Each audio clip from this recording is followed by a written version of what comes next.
सिंधुदुर्ग जिल्ह्यामध्ये जिल्हा परिषद आणि पंचायत समिती निवडणुका होऊ घातलेल्या आहेत. सिंधुदुर्ग जिल्ह्यातील यावेळीची निवडणूक पूर्णतः बघितलं तर एकतर्फी निवडणूक जी आहे ती भाजपा, शिवसेना आणि राष्ट्रवादी काँग्रेस अजित पवार ह्या महायुतीच्या माध्यमातून लढणाऱ्या गटबंधनाला मिळते आणि याचे संपूर्ण श्रेय जे आहे ते महायुतीला आपल्यासोबत यासमोर बोलण्यासाठी पालकमंत्री नितेशजी राणे.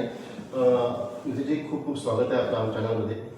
बघितलं तर पूर्णतः एकतर्फी निवडणूक होताना दिसते सिंधुदुर्ग जिल्ह्यामध्ये. जिल्हा परिषद ज्याला आपण मिनी विधानसभा म्हणतो, पंचायत समिती असे म्हणा, जिथं कार्यकर्त्यांची खरं म्हणजे लढत असते ती लढत. विरोधकांमध्ये कुठलाही उत्साह नाही आहे. विरोधक दिशाहीन सैरभैर असे दिसत आहेत. खरं म्हणजे जिल्हा परिषदच्या इलेक्शनला आपण जे काय पाहिलं आतापर्यंत एक विरोधकांकडे तोफखाना असतो पूर्णपणे सत्ताधाऱ्यांच्या विरोधात. दारुगोळा गोळा करून ते सत्ताधाऱ्यांना तुटून पडत असतात. यावर्षी बघितलं तर यावेळेचं वेगळंच म्हणजे पॅटर्न दिसतोय पूर्णपणे. काय सांगते? पहिला मुद्दा तर राजनजी, कुठली निवडणूक आम्ही सोपे घेणाऱ्यापैकी कार्यकर्ते नाहोत. आम्ही कोणालाही कमी लेखत नाही. आमच्यासाठी निवडणुका ह्या सगळ्यात तेवढ्याच महत्त्वाच्या असतात. आम्ही तेवढ्याच जिद्दीने आणि आत्मविश्वासाने त्या निवडणुका लढवतो. आणि म्हणून आमचे विरोधक कमकुवत आहेत हे आम्ही बोलण्यापेक्षा आज सिंधुदुर्गाच्या जनतेने त्यांना दाखवून दिलेलं आहे. तुम्ही सिंधुदुर्गाच्या राजकारणाला ओळखणाऱ्यापैकी एक आहात. हे जे काय आज विरोधक म्हणून आमच्यासमोर उभे आहेत त्यांना लोकांनी संधी दिली नव्हती का? त्यांना आमदार खासदार बनवलं नव्हतं का? त्यांना सत्ताधारी म्हणून त्यांची ओळख नव्हती का? होती. पण त्यांच्या सत्ताधारी काळामध्ये जेव्हा 2014ला तुम्हाला आठवत असेल, राणे नको, इथे दहशतवाद आहे, इथे विकास होत म्हणजे रान पेटवली. 2014ला तुम्हाला आठवत असेल, आम्हाला तुम्ही सत्ता द्या, आम्ही राणेंपेक्षा काहीतरी चांगलं करून दाखवू, आम्ही राणेंपेक्षा वेगळं इथे वातावरण करून दाखवू. 14 पासून ते 22 पर्यंत काय नवं वेगळं केलं जिल्ह्यासाठी? काय नवीन आणलं? नुसतं राणे द्वेष बाजूला केलं, ह्यांना आमदार बनवलं, ह्या लोकांना खासदार बनवलं. 2.5 वर्षामध्ये तर मुख्यमंत्री म्हणून स्वतः उद्धव ठाकरे जे होते. मग एवढी सगळी सत्ता तुमच्याकडे 7.5 वर्ष असल्यानंतर आज तुम्हाला जनतेने का परत संधी द्यावी? काय होतं? काय केलं तुम्ही वेगळं? कुठला कारखाना आणला? कुठला रोजगार आणला? आरोग्याची व्यवस्था असलेली आरोग्याची व्यवस्था खराब करून टाकली आहे लोकांनी. कुठले पायाभूत सुविधाचे प्रकल्प इथे आणले? कुठले नळ पाणी रस्ते इथे बांधले? काहीच करू शकले नाही. आणि म्हणून आज बोलण्याचा नैतिक अधिकारच त्यांना नाही. कारण का आम्ही विरोधी पक्षामध्ये असताना आम्ही जो जनतेला विश्वास द्यायचो की नाही, हे कुठे कुठे चुकतायत, हे फक्त राणे द्वेष सोडल्यानंतर यांच्याकडे काहीच दुसरं नाही. जनतेने स्वतः ते अनुभवलेलं आहे. सगळी सत्ता केंद्र त्यांच्याकडे असल्यानंतर जेव्हा हे काहीच करू शकले नाही, आणि म्हणूनच लोकसभेपासून जे काय जनतेने आमच्यावर विश्वास दाखवायला सुरू केलेला आहे. पहिलं सन्मान्य राणे साहेबांना खासदार म्हणून बसवलं, मग महायुतीत म्हणून मला निलेशजींना आणि दीपक केसरकरजींना आशीर्वाद दिला. नगरपालिकेमध्ये आम्हाला 50-50% दोन्ही महायुतीच्या दोन्ही पक्षाला साथ दिली. आणि आता जिल्हा परिषद पंचायत समितीला पण मला विश्वास आहे सिंधुदुर्गची जनता ही शून्य आहे. त्यांनी यांचे खरे मुखवटे काय होते किंवा खरे चेहरे काय होते हे ओळखलेलं आहे. आणि आता मला विश्वास आहे येणाऱ्या 7 तारखेला सिंधुदुर्गची जनता गेली 27 वर्षापासून ज्या राणेसाहेबांच्या नेतृत्वात ही सिंधुदुर्ग जिल्हा परिषद पंचायत समिती काम करत होत्या, त्या परत एकदा आदरणीय राणेसाहेबांच्या नेतृत्वात, आदरणीय आमचे मुख्यमंत्री देवेंद्र फडणवीसजींच्या नेतृत्वात, आदरणीय आमच्या एकनाथ शिंदेजींच्या नेतृत्वात, आदरणीय आमच्या सुनित्राताईंच्या नेतृत्वात आणि प्रामुख्याने देशाचे पंतप्रधान नरेंद्र मोदीजींच्या नेतृत्वात परत एकदा आम्हाला जिल्ह्याचा विकास करण्याची संधी देते. साहेब, बघितलं तर सिंधुदुर्ग जिल्ह्यामध्ये आतापर्यंत असं कधीच घडलं नव्हतं. जिल्हा परिषद आणि पंचायत समिती इलेक्शन म्हटल्यानंतर अगदी ईर्ष्येने निवडणूक व्हायची, अगदी चुरस असायची निवडणुकीमध्ये. परंतु आता बघितलं तर बिनविरोध खरं म्हणजे घोर घेतला आहे. खरं म्हणजे विरोधकांनी बघितलं तर म्हणजे महायुतीच्या बिनविरोध ते सुद्धा बघितलं तर 8 जिल्हा परिषद आणि 17 पंचायत समिती सदस्य म्हणजे जवळपास जे काय 25% बघितलं तर मैदान आधीच साफ झालेलं आहे. त्याच्यापैकी विश्लेषण आणखी मुद्दाम करावं लागेल. 8 पैकी 7 जिल्हा परिषद सदस्य जे आहेत ते कंक्लुडेबल वैभववाडी याच्यामध्ये. बरं, वरचे जे काही 17 पंचायत समिती सदस्य आहेत त्यातले 13 पंचायत समिती सदस्य जे आहेत ते आपल्या 3 तालुक्यांमध्ये आहेत, विशेषतः कणकवली, देवगड, वैभववाडी विधानसभा.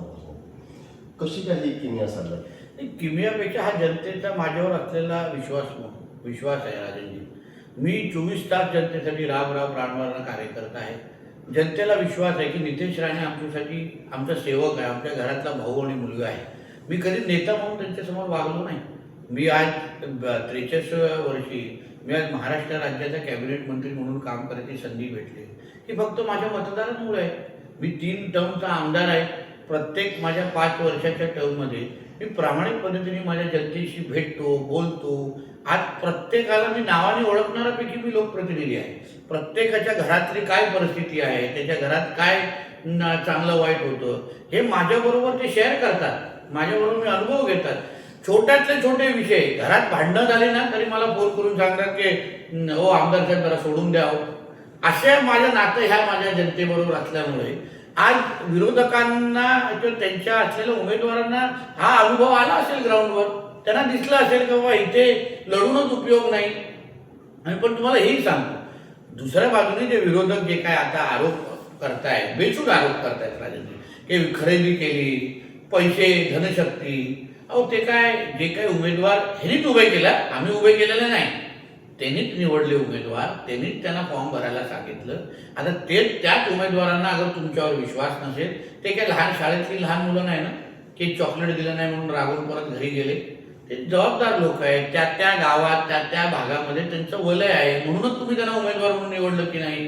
अगर त्या उमेदवारांना आपलं भविष्य पुढच्या 15 दिवसाचं दिसत असेल, त्यांना तुमच्या नेतृत्वावर विश्वासच नसेल, तुम्ही त्यांच्यासाठी उभं राहाल असा त्यांच्या आत्मविश्वासच नसेल, आणि ते सगळे तुमचे गुण पाहिल्यानंतर अगर त्यांनी स्वतःहूनच अगर निर्णय घेतला असेल तर ह्याच्यामध्ये नितेश राणे आणि महायुतीची चूक काय?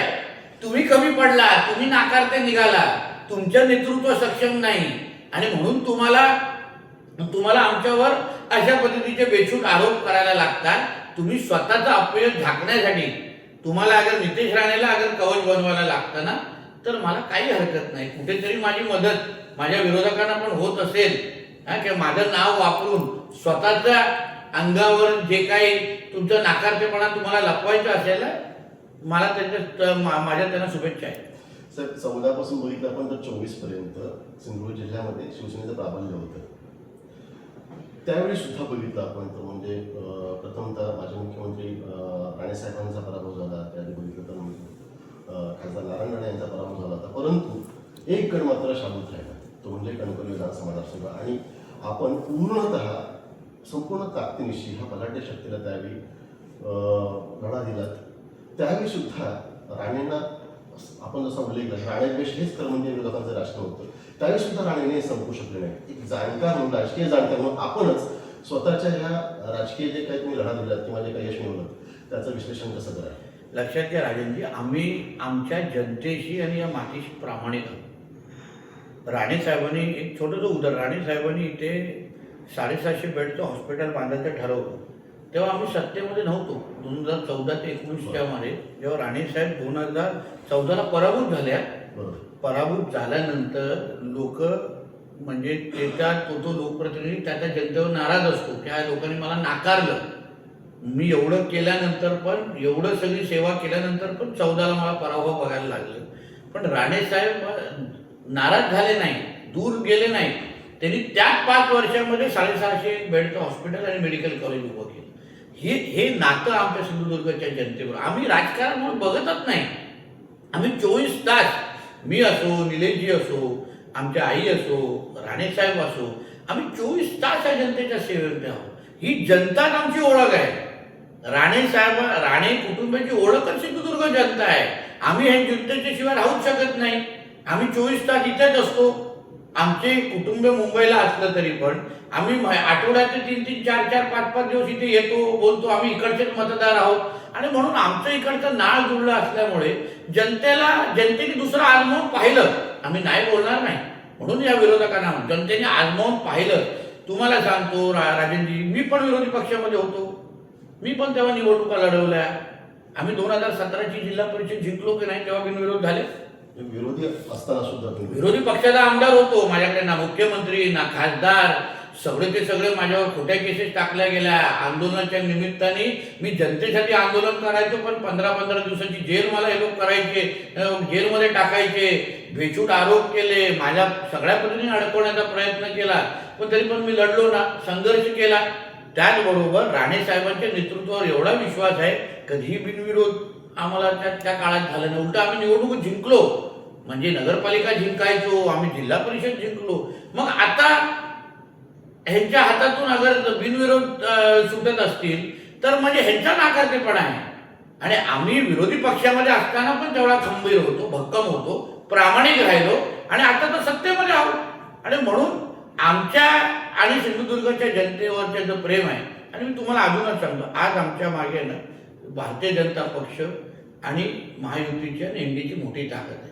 आदरणीय पंतप्रधानांचा असला राणे साहेबांवर विश्वास, आदरणीय मुख्यमंत्री साहेबांचा राणेसाहेब आणि माझ्यावर असलेला विश्वास, शिंदे साहेबांचा असलेला निलेश साहेबांवर आणि केसरकर साहेबांचा विश्वास, ही जी ताकद आहे ना, ह्या ताकदीमुळे आज आम्ही पुढे लोकांची चांगल्या पद्धतीने सेवा करू शकतो. आणि म्हणून आम्ही सगळे उन्हाळे पावसाळे पाहणाऱ्यापैकी कार्यकर्ते आहोत. आम्हाला काही लोकांना सोपं मिळालेलं नाही. आम्ही सगळा संघर्ष पाहिलेला आहे, आणि म्हणून जनतेने पण आम्हाला आजमावून पाहिलं, आणि जनतेला फायनली कळलं आमचा विकास करायचा असेल तर राणे कुटुंब आणि भारतीय जनता पक्ष आणि महायुतीशिवाय पर्याय. साहेब, पूर्ण महाराष्ट्रामध्ये बघितलं ना तर नितेश राणे म्हणजे आक्रमक हिंदुत्ववादी नेता भाजपचा अशा प्रकारची एक प्रतिमा आहे. मुस्लिम विरोधक म्हणून तुम्हाला बऱ्यापैकी विरोधाविषयी जिहाद विरोधक किंवा त्या पद्धतीने फ्रेम करायचा प्रयत्न करतात. परंतु सिंधुदुर्ग जिल्ह्यात पाहिलं आपण तर विशेषतः या जिल्हा पंचायत समिती इलेक्शनमध्ये सुद्धा जे देशप्रेमी मुस्लिम बांधव आहेत तेच आता तुमचे उमेदवार सुद्धा दिसतात पंचायत समिती असतील का जिल्हा परिषद. काय सांगा? नाही, कारण का त्यांना एवढं स्पष्ट माहिती आहे राजनजी, की मी सरसकट सगळ्या मुसलमानांच्या विरोधात नाहीच आहे. देशभक्त मुसलमान आमचे नासिर काझी आहेत, आमचे आरिफ बगदादी आहेत, आमच्या वैभवडीचा हुसेन आहे, इकडे तो असंख्य देशभक्त मुसलमान हे माझ्या खांद्याला खांदा लावून उभे आहेत. अमित नाईक आमच्या जिल्हा अध्यक्ष आहे राष्ट्रवादी काँग्रेसचा. आणि म्हणून त्या सगळ्या देशभक्त मुसलमानांना माहिती आहे की माझी लढाई ही जिहादच्या विरोधात आहे. कारण जिहाद हे आमच्या हिंदू राष्ट्राच्या विरोधात होत आहे. ह्या राष्ट्राला जिहादच्या माध्यमातून इस्लाम राष्ट्र बनवण्याचं जे काही मनसुबे अतिरेकी PFI ISI सारख्या ह्या ज्या काही अतिरेकी संघटना आहेत त्याच्या विरुद्ध नितेश राणे लढतोय, ही चांगल्या पद्धतीने इकडच्या मुसलमान समाजाला माहिती असल्यामुळे ते माझ्या बरोबर आहे. मला काही ते लोक विरोध करत नाही. ठीक आहे, किंतु काही लोक व्हिडिओ बघून काही माझे विचलित होतात, पण जेव्हा त्यांचा मूळ मुद्दा आता त्यांना कळलाय ना की हा माणूस हा जिहादच्या विरुद्ध लढतोय, हा हिंदुत्वादी विचाराचा कार्यकर्ता, आणि मी छातीटोक पद्धतीने सांगतो, मी लपवालपवी बिलकुल करत नाही, मी माझे व्हिडिओ बिलकुल डिलीट करत नाही. मी जे करतोय ते राष्ट्रप्रेम म्हणून करतोय, आणि माझ्या खांद्याला खांदा लावून सगळ्या समाज जाती धर्माचे कार्यकर्ते उभे आहेत. ज्यांना माझे विषय खटकतात ते देशाच्या विरोधातले आहेत. मी तुम्हाला सांगतो, जे जिहाद प्रेमी आहेत त्यांना नितेश राणे नक्की खटकणार, आणि तो खटकलाच पाहिजे, ही भूमिका माझी आहे. साहेब, 10 वर्षांच्या मागच्या आपल्या आमदारकीच्या काळामध्ये 7.5 वर्षातून पूर्णतः विरोधक होता, म्हणजे सत्तेबाहेरचे आमदार होता. 2.5 वर्ष तुम्हाला मिळाले सत्तेतला आमदार. सत्तेतला आमदार असताना आपल्या ह्या मतदारसंघाने बघितलं तर 2200 कोटीहून विकास निधी विविध प्रकल्पांच्या माध्यमातून तुम्ही आलात. आता तर तुम्ही मंत्री आहात, जिल्ह्याचे पालकमंत्री आहात, 1 वर्ष होऊन गेले तुम्हाला पालकमंत्री म्हणून. कशा प्रकारे सिंधुदुर्ग जिल्ह्यामध्ये विकास गंगा आले किंवा विकास निघाला, काय सांगा? बघा, 2.5 वर्षांमध्ये जे काही निधी मी आणू शकलो ते सगळे श्रेय मी आदरणीय रवी चव्हाण साहेबांना देतो. ते स्वतः PWD मंत्री होते आणि जिल्ह्याचे पालकमंत्री होते, आणि तेव्हा मुख्यमंत्री म्हणून एकनाथ शिंदेजी होते आणि उपमुख्यमंत्री आमचे देवेंद्र फडणवीसजी होते. या सगळ्या लोकांनी जे आमदार म्हणून मला साथ दिली, त्यामुळे हे मोठ्या प्रमाणामध्ये मी निधी आणू शकतो. दुसरा मुद्दा जो तुमचा आहे का, जिल्ह्याचा पालकमंत्री म्हणून मी काम करतो. राजनजी, विरोधी पक्षामध्ये राहण्याचे फार महत्त्वाचे फायदे असतात. ते शेवटी तुम्हाला दुसरी बाजू पण कळते, तुम्हाला शून्यापासून विश्व कसं घडवायचं हे ह्या मातीत शिकवते. आणि म्हणून आज माझ्यासारख्या विरोधी पक्षामध्ये जास्त कार्यकाळ राहिलेला कार्यकर्ता जेव्हा सत्तेच्या खुर्चीवर बसतो तर मला छोट्यातला छोटे विषय, जनतेची भावना त्याच्या मागची काय आहे, जनता आंदोलनाला का उतरते, जनतेला आंदोलनातून काय मिळवायचं असतं, अधिकारी कुठल्या पद्धतीने वागतात, आज जिल्हा परिषदेमध्ये मला काय करायचं आहे की जिल्हा परिषदमध्ये 17-18 टेबल जे लागले आहेत ना ते मला कमी करून 1 ते 2 टेबलवर आणायचे. कारण की आज जनता जेव्हा जिल्हा परिषदमध्ये जाते तेव्हा एका परवानगी मिळवण्यासाठी जेव्हा त्याला 18-19 टेबल फिरायला लागतात ना, तो राग हा मी विरोधी पक्षामध्ये असताना मी बघितलेला आहे, मी ऐकलेला आहे. आज जेव्हा मी सत्ताधारी आहे, आज जेव्हा मी पालकमंत्री आहे, तर मी जिल्हा परिषद माझ्या सीओला स्पष्ट सांगितलेलं आहे की तुम्हाला आपल्या जिल्हा परिषदमध्ये असलेला भ्रष्टाचार, जिल्हा शहरी परिषदमध्ये असलेला पारदर्शक कारभार आणि इथे आलेल्या जनतेचं कुठल्याही पद्धतीचं शोषण हे कुठलाच अधिकारी करता कामा नये, ही भूमिका आमच्या सगळ्यांची असली पाहिजे. मी एआयचा प्रयोग का करतोय? माझं नाव व्हावं म्हणून नाही. आज आर्टिफिशियल इंटेलिजन्सच्या कृत्रिम बुद्धिमत्तेच्या माध्यमातून राजनजी आज तुम्ही जिल्हा परिषदमध्ये जो होणारा जो कारभार आहे, प्रयोग आहे, त्याचा थोडी माहिती घ्या. आज एक रिपोर्ट वाचण्यासाठी जे 12-13 दिवस लागायचे ना, ते 1.5 तासामध्ये वाचून आमचा अधिकारी पुढचे निर्णय घेण्यासाठी मोकळा होतोय. आम्ही त्या दिवशी अभ्यास केला. पूर्ण एआयच्या पूर्ण ह्या प्रयोगामुळे जिल्हा परिषदचे काम करण्याचे 60 तास वाचतायत. जे 12 दिवसाचे काम व्हायचं 1.5 तासात होतंय, 1 आठवड्याचं काम 15 मिनिटात होतंय. म्हणजे 60 तास आम्ही वाचवले. हेच 60 तास आम्ही दुसऱ्या कुठल्या कामासाठी त्या अधिकाऱ्यांना वापरू शकतो, जिल्ह्याच्या विकासासाठी कुठे दुसरीकडे त्यांना उपयोग करू शकतो. हा प्रयोग मी का करू शकलो? कारण की माझं मन स्वच्छ आहे, मला भ्रष्टाचार काढायचा आहे, मला पारदर्शक कारभार करायचा आहे. राणे साहेब, फडणवीस साहेब नेहमी पारदर्शक कारभार, भ्रष्टाचारमुक्त कारभार आणि निर्णय घेणारं प्रशासन ह्याच्यासाठी आम्हा लोकांना नेहमी आग्रह करतात. आणि हेच काम किंवा अशा पद्धतीचं वातावरण मला जिल्हा परिषदमध्ये येणाऱ्या काळामध्ये तुम्हाला बघायला मिळणार.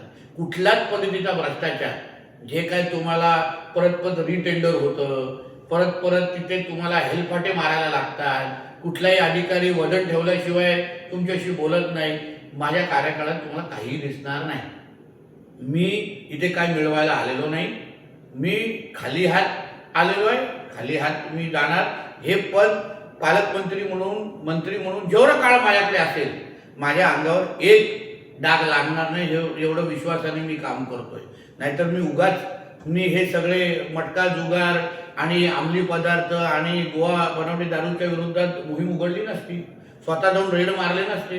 मला दर महिन्याचे 30 कोटी द्यायला तयार होते पुरेचे पुरे सगळे लोक. 200 कोटीची इंडस्ट्री आहे ती आपल्या सिंधुदुर्ग जिल्ह्याची एकटे पकडून. एवढ्या लोकांना जेव्हा मी अंगावर घेतो, मी का घेतो? कारण का माझ्या घरातल्या बसलेली जी काही माता भगिनी ना, तिची मला चिंता आहे. तिचा नवरा जेव्हा गोवा बनावटी दारूमुळे तिचे आयुष्य उद्ध्वस्त होतो आणि तिला कुंकू एक दिवसात पुसायला लागतं ना, तिची मला चिंता आहे. जेव्हा घरातला बसलेला तरुण अभ्यास सोडून, नोकरी धंदा सोडून 24 तास त्या ऑनलाईन गेमिंगमध्ये बसून स्वतःचं भविष्य खराब करतो, मटके लावत बसतो, जुगार करत बसतो ना, तो मुलगा जेव्हा चांगली नोकरी करेल त्यासाठी नितेश राणे लढतोय. त्यासाठी माझा हा संघर्ष आहे. माझ्या हातातून कुठली एक नगरपालिका काढली म्हणून नितेश राणे गप्प बसेल एवढं हे लोकांनी नितेश राणेला ओळखलंच नाही. माझ्यामध्ये नारायण राणे साहेबांचं रक्त आहे. म्हणजे राणे साहेब जेव्हा या जिल्ह्यामध्ये आले, लोकप्रतिनिधी म्हणून आले, नंतर मंत्री झाले, तेव्हा असंख्य दारूचे अड्डे राणे साहेबांनी स्वतः जाऊन उद्ध्वस्त केलेले आहे. स्वतः प्रशासनाला आदेश दिलेले आहे की माझ्या जिल्ह्यामध्ये एक पण मटका जुगार आणि दारूचे अड्डे चालले नाही पाहिजे. त्या नारायण राणेचा मुलगा आहे आणि म्हणून माझा कारभार हा पारदर्शक असणार, भ्रष्टाचार मुक्त असणार. मला विकत कोणच देऊ शकत नाही. मी राजकारणामध्ये कमवण्यासाठी आलेलोच नाहीये. म्हणून माझ्या कारकिर्दीमध्ये असलेले जिल्हा परिषद, नगरपालिका अधिकारी हे स्वच्छच असणार, निर्णय देणारेच असणार. जनतेचं शोषण करणं म्हणजे त्या अधिकारीला तिथे या जिल्ह्यातून अगर निघून जायचं असेल किंवा नोकरी गमवायची असेल तर तरी जनतेचं शोषण करावं. कारण का नितेश राणे काय तुम्हाला मग सोडणार नाही. साहेब, आता आपण याचा उल्लेख केला की मुलं अभ्यास सोडून वाव मारायला लागतात.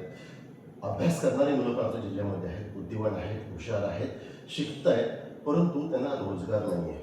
आपण विकास कामांच्या मागे पूर्ण झपाटा चालू आहे. आपण बघितलं सिंधुदुर्ग जिल्ह्यामध्ये विकास निधी अगदी म्हणजे भगीरथ प्रयत्न आणत आहेत.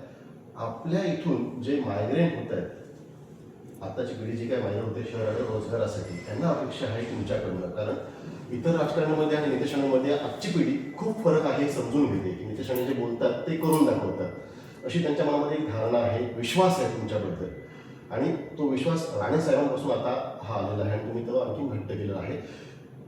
रोजगाराभिमुख प्रकल्प येणं गरजेचं आहे सिंधुदुर्ग जिल्ह्यामध्ये. त्याच्यामध्ये टुरिझम असेल म्हणा, स्वरोजगार असतील म्हणा, किंवा कारखाने असतील म्हणा, MIDC असतील म्हणा. तर त्यासाठी आपला अजून 1 वर्षाचाच कालावधी करवंदे पालकमंत्री झालेला आहे, अजून 4 वर्षाचा स्पॅन बाकी आहे आणि खूप मोठा. म्हणजे नितेश राणेसाठी 4 वर्ष म्हणजे त्याच्यामध्ये दिवस मोजावे लागतील, 4 वर्षांचे तास मोजावे लागतील. हा मोठा स्पॅन झाला खरं म्हणजे.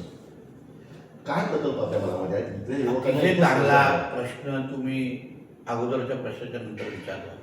एका बाजूला जेव्हा मी अंमली पदार्थ, ड्रग्ज, मटका जुगार, गोवा बनवटी दारू मुक्त जिल्हा करत असेल, तर ते जे काही त्या पूर्ण व्यवसायावर किंवा जुगारावर अवलंबून राहणारे जे काही वर्ग आहे, जो काही वर्ग आहे, तो आज कदाचित माझ्यावर चिडला असेल, त्याच्यावर मला राग, त्यांना माझ्यावर राग येत असेल.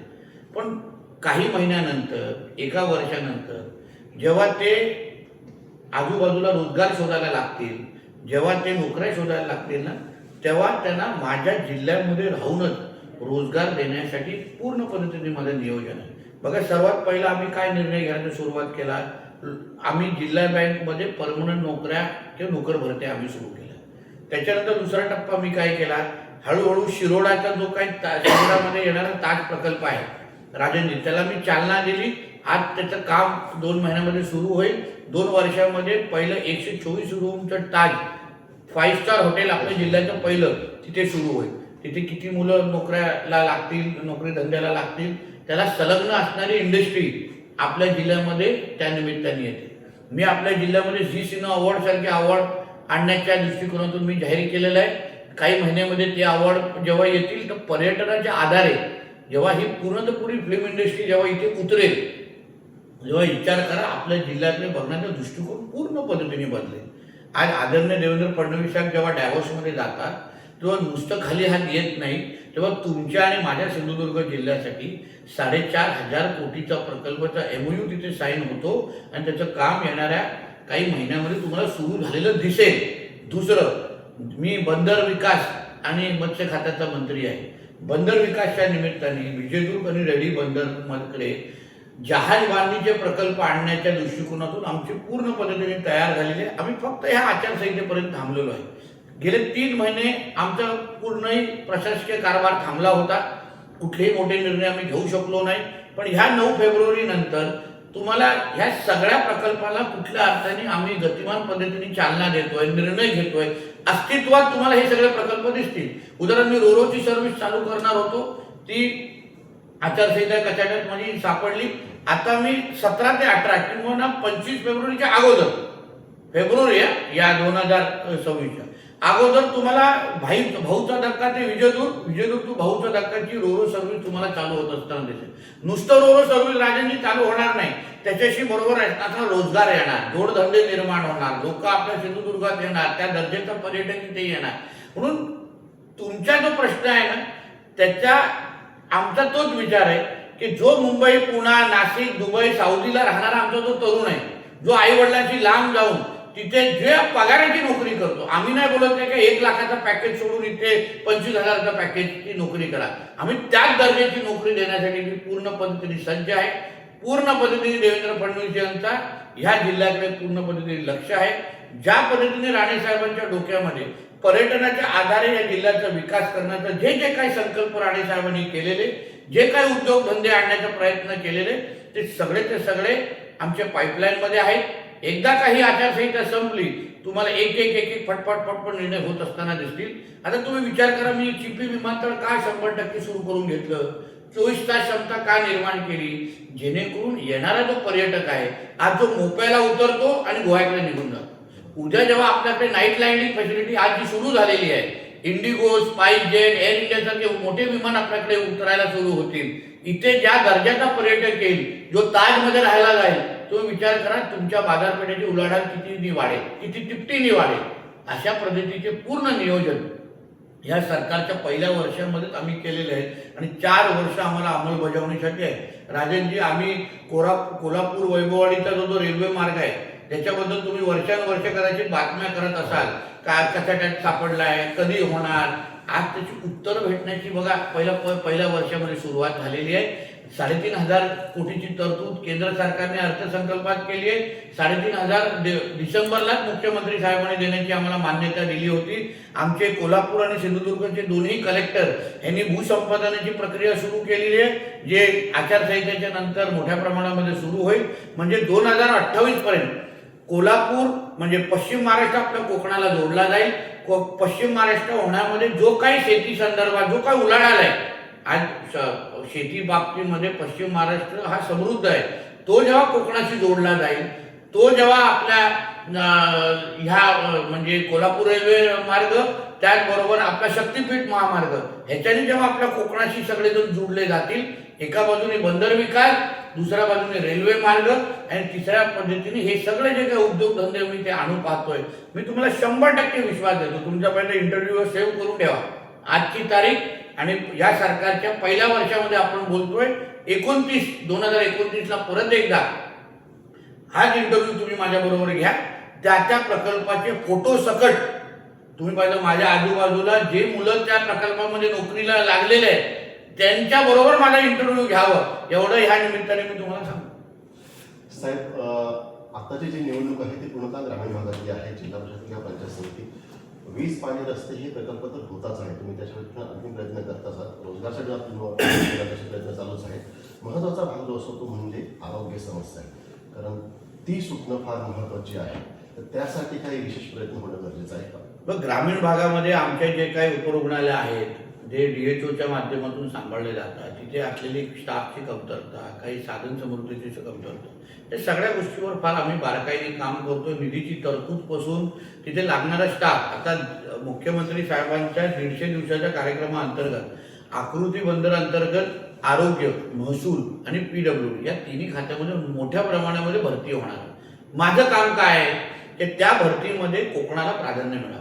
राजनजी, नेहमी आमची भूमिका लोकप्रतिनिधी, माझी, निलेशजी किंवा केसरकर जी, राणे सगळ्यांची भूमिका आहे की राज्य सरकारने कोकणासाठी निकष वेगळे लावावे. मग इथे शिक्षण भरतीचा विषय असो, शिक्षक भरतीचा विषय असो, आरोग्याचा विषय असो, रस्त्यांसाठी निधी असो, आपल्याकडे निसर्गाला डोक्यात ठेवून, आपल्याकडे डोंगराळ भाग आहे, आपल्या इकडे एकंदरीत पाऊस जास्त पडतो, या सगळ्याचा विचार करून जेव्हा आपण इकडे निर्णय घेऊ, मंत्रालयामध्ये जेव्हा तुम्ही निधी वाटप करता, नंतर मंत्रालयात जेवढे निर्णय घेता, आता उदाहरण माझ्याकडे आता सकाळी आंबा बागायतदार आलेले, इथे आज निसर्गाच्या एकंदरीत आव्हानामुळे ह्या वर्षीचा आंबा चांगला आलेला नाही, मोहर व्यवस्थित आलेला नाही, तर ते विशेष पॅकेज मागतायत. तसेच आमचे मच्छीमार बांधव पण ह्यावेळी समुद्र खवळलेला आहे, एन सीझनच्या काळात त्यांना समुद्रामध्ये जायला भेटत नाही, त्यांच्यासाठी विशेष पॅकेज आम्हाला द्यायचं आहे. म्हणून कोकणाकडे बघण्याचा दृष्टिकोनच वेगळा ठेवा. आमच्याकडे आत्महत्या होत नाही म्हणजे काय, आमच्याकडे सगळेच प्रश्न सुटलेले असं नाहीये. आमच्याकडे प्रश्नाची पद्धत वेगळ्या पद्धतीचे प्रश्न आहे. पश्चिम महाराष्ट्राचे वेगळे आहे, आमचे वेगळे प्रश्न आहे. आणि म्हणून आमच्याकडे बघण्याचा दृष्टिकोन, आम्हाला लावणारे निकष तुम्ही जेव्हा वेगळं कराल तेव्हा आमचे प्रश्न सुटतील. आणि ह्याचाच प्रतिनिधित्व मी कॅबिनेटमध्ये करतोय. मी जेव्हा कोकणासाठी बोलतो, जेव्हा आमच्याकडे पीक पाणीचा जेव्हा आढावा दर महिन्याचा दिला जातो, दर मंगळवारी, दर आठवड्याचा दिला जातो, दर मंगळवारीच्या कॅबिनेटमध्ये, तिथे आम्ही कोकणाची बाजू मांडतो की कदाचित कापूस चांगला येत असेल, ऊस चांगला येत असेल, कांदा चांगला येत असेल, पण आंब्याची तशी परिस्थिती नाही, नारळाची तशी परिस्थिती नाही, आज पण आमच्या काजूचा हमी भाव आम्हाला योग्य पद्धतीने मिळाला नाही. आणि म्हणून मी सरकारचा प्रतिनिधी इथे असल्यामुळे मी विश्वास आहे, तुम्ही काय कारणारा देणाऱ्यापैकी लोकप्रतिनिधी, तुम्ही मला ओळखता, मी लढणार आहे, मला विषय कळतात आणि मला मिळालेली संधीचं सोनं करायचं आहे. म्हणून कॅबिनेट असो, मुख्यमंत्री साहेबांच्या समोर आपल्या कोकणाची बाजू लावून धरणं, आपले प्रश्न सोडवणं, ह्यासाठीच मी मंत्रालयामध्ये बसलेलो आहे आणि त्याचं प्रतिबिंब तुम्हाला माझ्या कामात निर्णय दिसेल. Sir, second last question. जेव्हा मुलं लहान असतात, अगदी कर्तव्यगार होईपर्यंत आई वडिलांकडे त्यांना गिफ्ट दिलं, मुलं कर्तव्यगार झाली सिंधुदुर्ग जिल्ह्यामध्ये बघितलं तर राणे कुटुंबातली, त्यांनी 2024 साली आपल्या वडिलांना गिफ्ट दिलं, त्यांना खासदार बनवलं. त्यानंतर आता 2026 साली जिल्हा परिषद निवडणूक होऊ घातलेली आहे. त्याआधी बघितलं तर अमृत महोत्सवी म्हणजे 75वा वाढदिवस आहे माझे मुख्यमंत्री खासदार राणे साहेबांचा. काय गिफ्ट असणार आहे तुम्हाला दोन्ही भावांकडनं? बघा, राणे साहेबांना सर्वात आवडतं काय आहे? सिंधुदुर्ग जिल्हा. सर्वात त्यांना मनापासून समाधान कुठे कशाने भेटतो माहिती आहे? जेव्हा सिंधुदुर्ग जिल्ह्याचे लोकांना जेव्हा ते भेटतात तेव्हा मी बोलतो त्यांना सर्वात समाधानी असतं.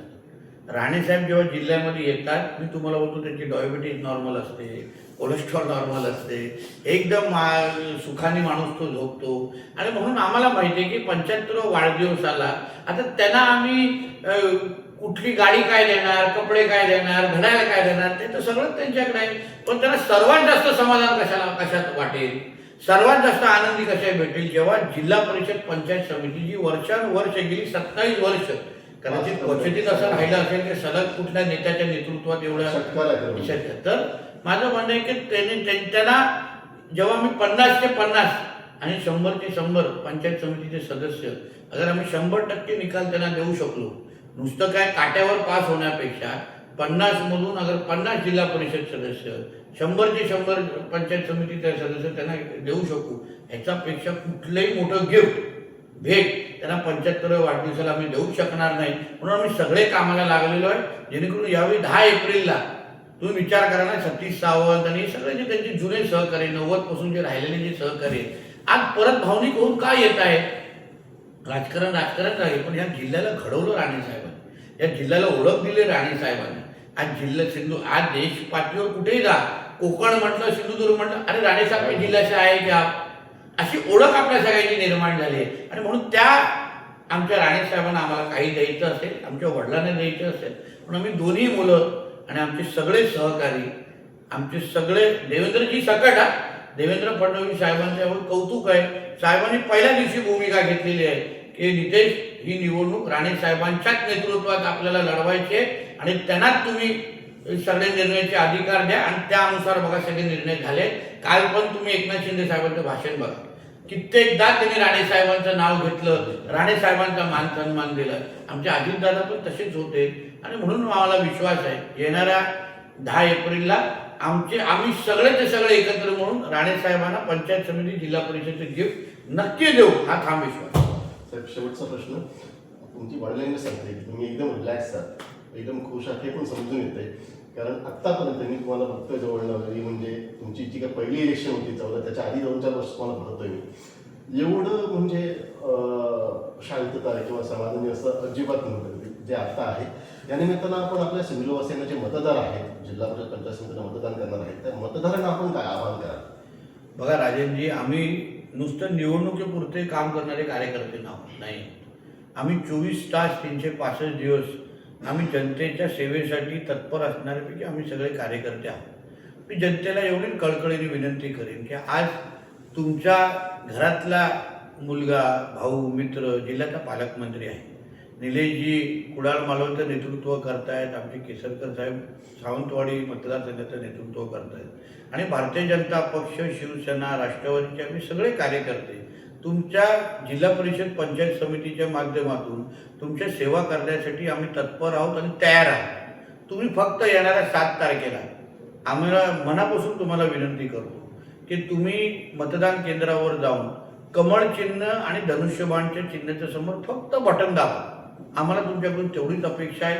एकदा तुम्ही तिथे आशीर्वाद आम्हाला दिलं तर पुढची 5 वर्ष तुमची सगळ्या पद्धतीची सेवा सत्तेच्या माध्यमातून आम्ही अजून चांगल्या पद्धतीने करू शकतो. तुम्हाला अपेक्षित असलेले तुमच्या जिल्हा परिषदेमध्ये विकास, अपेक्षित असलेली निधी सगळीची सगळी तुम्हाला देण्याची तयारी आणि क्षमता ही आमच्याकडे आहे. तुम्ही फक्त 7 तारखेला आशीर्वाद द्या. 9 तारखेला तुम्ही तो संदेश आमच्यापर्यंत पोहोचेलच आणि 10 तारखेपासून तुमची सेवा करण्यासाठी आम्ही परत एकदा सज्ज आहोत, एवढंच ह्या निमित्ताने सांगतो. धन्यवाद साहेब आमच्याशी बोलल्याबद्दल. तर हे होते पालकमंत्री आमदार नितेशजी राणे यांनी सांगितलं की सिंधुदुर्गवासी आणि सिंधुदुर्ग जिल्हा हे राणेंचं कुटुंब आहे. या जिल्ह्याच्या विकासासाठी जे जे काय करावं लागेल ते सर्वार्थानं आम्ही करण्यासाठी कटिबद्ध आहोत, करतोय आणि यापुढे सुद्धा करत राहू. होय, 10 एप्रिलला अमृत महोत्सवी वाढदिवसाची भेट जी असेल ती जिल्हा परिषद आणि पंचायत समितीच्या 100% विजयाची आपल्या वडिलांना देण्यासाठी राम लखनची सिंधुदुर्गातील जोडी आता सज्ज झालेली आहे, हे सुद्धा नितेश यांनी कबूल केलं आहे. कॅमेरामॅन अनंत तांबेसह राजन चव्हाण, आपला सिंधुदुर्ग. ताज्या अपडेट्स आणि ताज्या बातम्यांसाठी आजच सबस्क्राईब करा आपला Sindhudurg digital news channel like करा, शेअर करा, कमेंट करा आणि महत्त्वाचं म्हणजे बेल आयकॉनला क्लिक करायला विसरू नका.